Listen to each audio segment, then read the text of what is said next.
గురుదేవుడు ఆచార్యుడు అధ్యాపకుడు ఉపదేశకుడు టీచర్ ఉపాధ్యాయుడు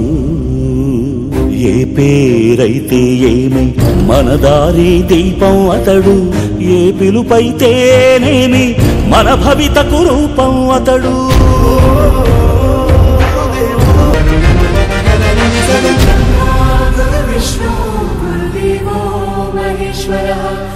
సాక్షాత్ పరబ్రహ్మ తస్మై శ్రీ గురవే నమః ఏమీ ఆశించకనే ఏది బదులడగకనే నీ మెదడు బీడు నా బీజాక్షరాలు నాటినాడు